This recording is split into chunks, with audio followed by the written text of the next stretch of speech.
जय जिजाऊ, जय शिवराय, जय Shambhuraje.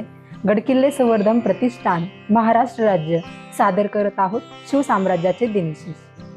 11 September इसवी सन 1679 मायनाक भंडारी आणि त्यांच्या सहकाऱ्यांनी खांदेरी येथे तटबंदीच्या कामास सुरुवात केली.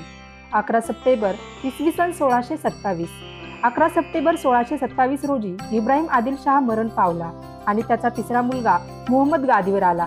याच वेळी निजामशाहीतील वजीर मालिक अंगिरही 1626 ते 27 दरम्यान मृत्यू पावला. या दोन्ही घटना पाहता आणि इतिहासाची इतर साधने पाहता मोहम्मद आदिल शहाने कदाचित शहाजी राजांना आधीच्या सरलष्कर पदवी इतका मान दिला नाही आणि त्याच वेळी निजामशाहीत पोकळी निर्माण केली. परिणामतः शहाजीराजे विजापूर सोडून पुन्हा निजामशाहीत रुजू झाले. यावेळी तिकडे दिल्लीतही सत्ता पालट झाले आणि जहांगीरचा मृत्यू होऊन शहाजहान गादीवर आला. परिणामतः लखोजी जाधव रायही मोगलाई सोडून निजामशाहीत परत आले. 11 सप्टेंबर इसवी सन 1657 बादशाह औरंगजेबाला एकूण 4 बायका होत्या. त्यातील प्रमुख राणी होती दिलरस बानू बेगम. शहानवाजा खानची मुलगी होती. औरंगजेब आणि दिलरस बानूचा विवाह आग्रा येथे 8 मे 1667 रोजी झाला होता. दिलरस बानूला 5 मुले झाली होती. येथील शेवटची मुलगा शहाजादा अकबर यांच्या जन्मानंतर आजारपणाचा ती 8 ऑक्टोबर 1657 औरंगाबाद येथे मरण पावली. पुढे शहाजादा अकबराने आपल्या बापाशी बंड करून संभाजीराजेंचा आश्रय घेतला. दक्षिणेत आलेल्या औरंगजेब पासून बचाव करण्यासाठी राजपूरचा फ्रेंच व्यापाऱ्याच्या सहकार्याने अकबर इराणाला गेल्यानंतरच्या काळात नोव्हेंबर 1704 मध्ये पार्शिया येथे तो मरण पावला. संभाजीराजे आणि पोर्तुगीज यांच्यात झालेल्या तहात त्याने मध्यस्थी केली होती. बादशाह औरंगजेब याची पत्नी दिलरस बानू यांचा पुत्र शहाजादा अकबर यांचा जन्म औरंगाबाद येथे झाला होता. ही तारीख होती 11 सप्टेंबर 1657.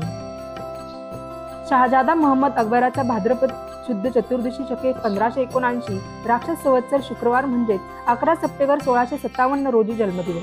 शहाजादा मोहम्मद हा संभाजी महाराजांपेक्षा फक्त 4 महिने लहान, पण जन्मवर्ष आणि इतर बाबतीत बरेचसे साम्य. कदाचित हा अनपेक्षित दैवयोग असावा. 5 शहाजादा मोहम्मद अकबर हा छत्रपती संभाजी महाराजांपेक्षा अवघा 4च महिन्यांनी लहान होता. अकबराच्या मातेचे नाव दिलरस बानू ही राजपूत राजकन्या होती.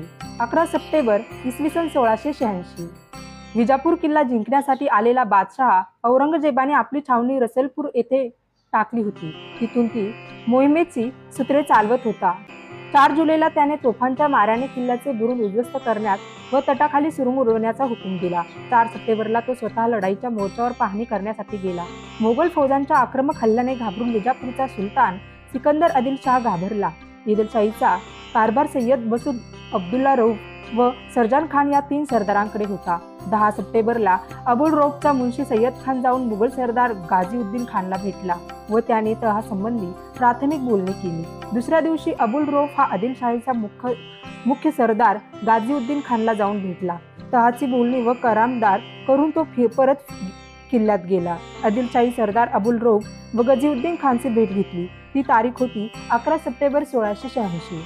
11 सप्टेंबर इसवी सन 1751 सिंहगड किल्ल्याच्या दारुगोळ्याच्या कोठारावर 11 सप्टेंबर 1751 रोजी वीज पडून गडावर मोठा स्फोट झाला होता, ज्यामुळे गडावरील अनेक इमारतींना हानी पोहोचली होती, ज्यांच्या दुरुस्तीसाठी 8,700 रुपये खर्च पडल्याचीही नोंद आहे. पुढे याच इमारतीत ब्रिटिशांनी काही काळ चर्चही थाटले होते. 11 सप्टेंबर इसवी सन 1790 गुलाम कादरचा निकाल लावल्यावर महादजींनी राजपूत व इस्माईल बेग यांचा पाडाव करण्याचे ठरविले. महादजी व तुकोजी होळकर यामधील वैमनस्याचा फायदा घेण्याचे ठरवून होळकरास आपल्या बाजूस वळविले. होळकराने राजपूत संस्थानिकांचा एकजूट बांधविण्याचा व्यूह रचला. त्यात इस्माईल बेगम सामील झाला. त्याचा पराजय करण्यासाठी पाटील बाबांनी मराठी फौज रवाना केली. त्यांनी दिनांक 20 जुलै 1790 रोजी शत्रूचे फौजेवर मारीगीर केली. तेव्हा इस्माईल बेग जयपूरवाले व राठोड यांचा मराठी फौजेने पाठलाग केला. शत्रूकडील लोकांची कत्तल करून शत्रूचा तोफखाना हस्तगत करून उधळून लावला. त्यानंतर राजपुतांचा कायमचा निकाल लावण्यासाठी महादजी स्वारी दिनांक 28 ऑगस्ट 1790 रोजी डेरे दाखल झाली. जयपूर व मारवाड या 2 संस्थांवर जाण्याच्या रोखीक निघाली. तारीख 11 सप्टेंबर 1790 रोजी राठोडांशी मातबर लढाई झाली. लढाईचे समय मराठी फौज राठोडावर चालून गेली.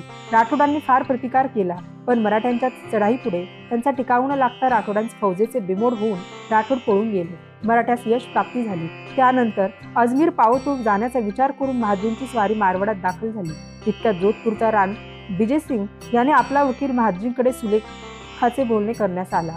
11 सप्टेंबर इसवी सन 1965 भारत पाक युद्ध.